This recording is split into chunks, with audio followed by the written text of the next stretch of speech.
Welcome. In front of me I have MEIZU M6T, and today we are going to make the fingerprint scanner test. So we are going to make something like the 5 tries or something like that, and as you can see in this device the fingerprint you got on the back cover, right? So let's try how it works.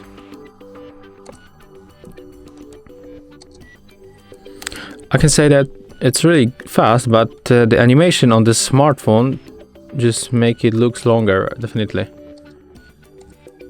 So when I put the finger, it unlocks. I mean, I feel the vibration immediately. In the time when I'm putting the finger on the scanner, I feel vibration and I see the animation that comes, but it takes a few times to unlock. So I can say that I'm surprised, because this fingerprint works really good and it's reliable. As you can see, it works every time when I touch it, and it's really fast, and this device is very cheap. So definitely this fingerprint sensor on the MEIZU M6T is very good.